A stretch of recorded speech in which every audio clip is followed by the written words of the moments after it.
Olá, tudo bem? Na aula de hoje a gente vai falar sobre a concordância verbal, ou seja, como é que o verbo se relaciona com outros termos da oração, concordando com esses termos. A concordância é fundamental para a gente escrever orações sintaticamente corretas, gramaticalmente corretas e que também, obviamente, façam sentido do ponto de vista semântico. Para a gente estudar a concordância verbal, a gente tem que lembrar de algumas normas, algumas funções sintáticas dentro da língua portuguesa. Especialmente a noção de sujeito e predicado, que são os termos essenciais de uma oração, ou seja, de uma sentença que gira em torno de um verbo.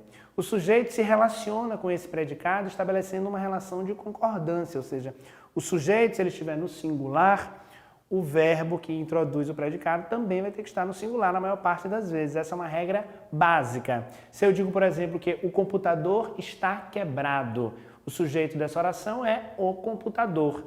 Caso eu transforme essa oração numa oração com sujeito no plural, os computadores, eu preciso também alterar o verbo. Os computadores estão quebrados. Então há uma relação de concordância entre o sujeito e o verbo.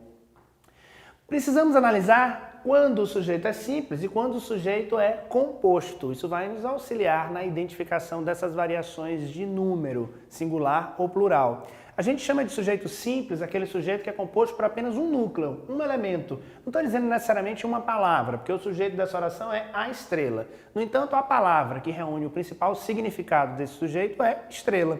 Então a gente diz que o núcleo desse sujeito é a estrela. Se eu tenho apenas um núcleo, eu tenho um sujeito simples. Sujeito simples, verbo no singular. A estrela brilha no céu. No entanto, se eu tenho um sujeito composto, que é aquele formado por mais de um elemento, por mais de um núcleo, o sujeito, nesse caso, pede que o verbo fique no plural. As estrelas e os planetas despertam curiosidade. Verbo no plural, porque nós temos um sujeito composto. Existem algumas variações. Falaram a aluna e o professor. O sujeito aqui está posposto ao verbo, ou seja, depois do verbo. Nesse tipo de construção, eu posso fazer a concordância com ambos os núcleos desse sujeito composto, com o verbo no plural. Falaram a aluna e o professor. Outra construção possível é concordar com o elemento mais próximo. Dançou o cantor e a vencedora do concurso. Então, variações da regra básica, porque nem sempre o sujeito simples e o sujeito composto serão apresentados de modo tão óbvio, de modo tão fácil de ser identificado dentro de uma oração. Embora a gente saiba que a estrutura básica da sintaxe da língua portuguesa é sujeito, verbo e complemento. Então, em boa parte das vezes, nós vamos ver essa estrutura, ok? Lembrando então, sujeito simples e sujeito composto, sujeito simples, verbo no singular, sujeito composto, verbo no plural e a possibilidade de quando o verbo estiver antes do sujeito, ou seja, quando o sujeito for posposto, eu posso fazer essa concordância com ambos, falaram o aluno e o professor, ou com o elemento mais próximo, dançou o cantor e a vencedora do concurso. É claro que nem sempre serão os substantivos que ocuparão o lugar de núcleos do sujeito. Também podemos ter sujeitos formados com pessoas gramaticais. Quando eu falo em pessoas gramaticais, eu estou falando daquelas pessoas, Eu, tu, ele, nós, vós, eles, que são as pessoas do discurso. Eu, tu, ele, as pessoas do singular, nós, vós, eles, as pessoas do plural. Quando acontece esse tipo de relação, como aqui, nós, tu e eles, nós temos a primeira pessoa do plural, a segunda pessoa do singular e a terceira pessoa do plural. Quem é que manda nessa construção? Quem é que vai controlar essa concordância?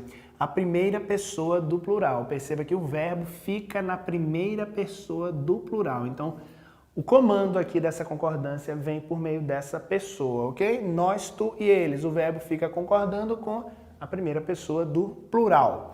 E quando o sujeito é coletivo, ou seja, quando ele é manifestado por meio de uma palavra que dá ideia de coletividade, tal como a palavra grupo. O grupo de estudiosas gostou ou o grupo de estudiosas gostaram do seminário. Nesse caso, que eu especifico os elementos, os componentes do grupo, eu até posso colocar o verbo no singular ou no plural, embora a preferência seja pelo uso do verbo no singular. Os gramáticos mais tradicionais recomendam isso. No entanto, já há uma possibilidade favorecida e aberta hoje por conta do uso que a gente faz da língua e das variações que são estabelecidas, que permite que a gente use também no plural. Então pode ser gostou ou gostaram, embora a preferência pela gramática normativa seja pela forma no singular. Se eu não tivesse a identificação dos componentes desse grupo, eu teria que colocar o verbo no singular. Então, o grupo gostou do seminário, jamais o grupo gostaram. Então, construções com substantivos coletivos, a gente tem que tomar muito cuidado. O povo reclamaram? Não, o povo reclamou. Embora haja uma ideia de coletividade, a palavra está no singular, logo o verbo também deve estar no singular. Com os pronomes relativos quem e que, há outras possibilidades. Nós podemos construir aqui. Somos nós quem fazemos tudo aqui. Há uma concordância do verbo, então, em relação ao pronome nós. Nós fazemos. Somos nós quem fazemos. No caso aqui, nós temos uma variação com o pronome que. Fui eu que realizei a tarefa. Também há uma concordância com o sujeito eu e o verbo realizei, eu realizei e o que aqui que também representa esse sujeito. Lembrando que os pronomes relativos têm funções sintáticas e é importante que os verbos concordem com esses pronomes relativos, tal como eles concordam com as palavras dos antecedentes relacionadas a esse pronome. Nesse caso, a relação do pronome que aqui, por exemplo, foi com o pronome eu. Então, há essa relação de concordância, por isso que o verbo está no singular, na primeira pessoa. Eu realizei. Bom, esses são casos gerais, são casos comuns da língua portuguesa. A relação do verbo com o sujeito quando ele é representado por pessoas gramaticais, a relação do sujeito com pronomes relativos, com sujeito com ideias, com substantivos com ideias de coletivo. Agora a gente vai ver casos especiais, ou seja, expressões que geram dúvida de concordância. Muitas vezes essa concordância vai ser permitida de mais de uma forma ou apenas com uma possibilidade. A gente precisa ficar atento a isso. Uma expressão do tipo, a maior parte dos moradores quer ou querem uma reforma na escola do bairro. Olha só, a maior parte dos moradores quer ou querem uma reforma na escola do bairro. Qual será o certo? Os dois. Nesse caso, eu tenho uma expressão partitiva, ou seja, que indica a parte de um todo, a maior parte. No entanto, eu especifico os componentes dessa parte, os componentes desse grupo, a maior parte dos moradores. Então, eu posso dizer quer ou querem. As duas construções são possíveis. No entanto, quando eu não especifico os elementos, apenas a construção no singular é permitida. Então, com essas expressões partitivas, se não houver o determinante, singular. Uma minoria é contra. Se houver o determinante, ou seja, os componentes que se referem a essa parte, posso colocar no singular ou no plural. Expressões como uma das que, um dos que. A escritora foi uma das que mais impressionaram o público. Está correto? Está. Eu estou dizendo, na verdade, que ela é uma em meio a várias, então o verbo pode ficar no plural. Há uma variação possível, que é o uso do verbo no singular, se eu quiser enfatizar esse sujeito, essa pessoa. Mas quando eu me refiro a um no meio de vários e outros também impressionaram o público, o verbo fica no plural. Nenhum nem outro aceitou, nenhum nem outro aceitaram a oferta. Posso também colocar das duas formas. A língua aceita tanto no singular quanto no plural. Nenhum nem outro aceitou, nenhum nem outro aceitaram. Havia evidências do crime. Há uma aluna inscrita na aula de dança. Verbo haver.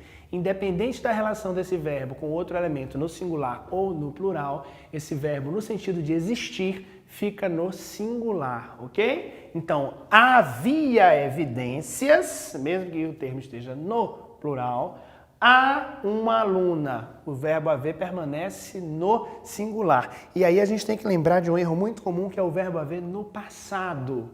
Muita gente gosta de usar a expressão houveram reclamações. Haver no sentido de existir não sofre variação. Então isso aqui, galera, nunca essa construção, houveram reclamações. Não.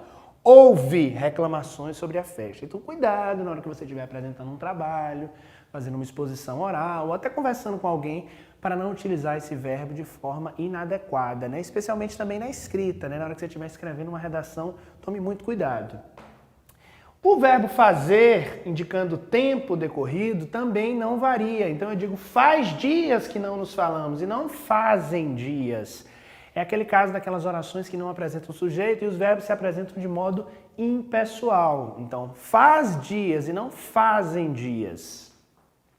Aluga-se carro, alugam-se carros. Bom, nesse caso, nessas construções passivas de caráter sintético, quando eu utilizo essa partícula apassivadora, eu posso perceber a concordância exatamente por conta do termo com o qual ele se refere. Eu posso construir essa oração na passiva analítica, colocando um verbo auxiliar e um verbo no particípio. Aluga-se carro é o mesmo de que carro é alugado. Alugam-se carros, carros são alugados. Então há uma concordância do verbo com o elemento com o qual ele se refere.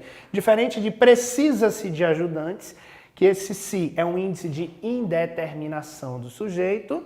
Então, nesse caso, ajudantes fica no plural, mas o precisa-se mantém-se no singular, já que a gente não sabe quem é o sujeito. Nessas construções de índice de indeterminação, a gente mantém o verbo no singular. Precisa-se de. Nessas construções com verbos de ligação, o verbo ser, por exemplo, ele vai concordar com o predicativo. Nesse caso aqui, expresso por um pronome, expresso por um substantivo. Quem é você? Isso são ameaças? Nesse caso, então, a concordância é com o predicativo. Plural, plural, singular, singular. Em relação a expressões de data, né, quando a gente vai usar o verbo ser para falar de datas, também a concordância é estabelecida com o numeral. Hoje é dia 12. Aqui eu estou usando a expressão dia, então eu vou colocar dia. Dia está no singular. Hoje é dia 12, hoje é dia 23. No entanto, por exemplo, hoje são 12 de maio. Eu posso fazer essa concordância, nesse caso, com o numeral, ok? Com a expressão dia, como a expressão dia está no singular, o verbo fica no singular. Mas, com o indicativo de numeral, com o indicativo aqui da quantidade de dias, hoje são 12 de maio. Posso fazer essa concordância no plural. Em relação às horas, como é que esses verbos vão concordar, né? Eu quero chamar a atenção de vocês sobre duas coisas. Primeiro, a ocorrência da crase, marcada pelo acento grave, nas expressões indicativas de hora. O show será a 1h ou será às 3h? Então aqui, nesse caso, eu preciso utilizar a expressão com o acento indicativo da crase. Em relação a horas, o verbo concorda com o horário ao qual ele se refere. Então eu digo, é 1h da tarde. O verbo concorda com a expressão 1h. Ou são 3h da tarde. O verbo concorda com a expressão 3h. Então a relação aí é estabelecida entre o verbo e o termo com o qual ele se refere. Não esquece disso, ok? Por isso que a gente vai dizer, por exemplo, é meia-noite, é meio-dia, e não são meia-noite ou são meio-dia. Por isso que a gente chama de concordância. É preciso perceber com quem o verbo concorda, com quais elementos da oração o verbo estabelece essa concordância, para eu não colocar errado no singular ou no plural e depois virar uma grande confusão a minha frase ou o meu texto. A concordância é uma condição especial, uma condição indispensável para a comunicação entre os falantes, seja na modalidade oral ou para a comunicação por meio de gêneros textuais escritos. Então fique atento às regras, analise sintaticamente as construções, para não cometer nenhum tipo de erro de concordância verbal, que foi o assunto dessa aula, ok? Muito obrigado!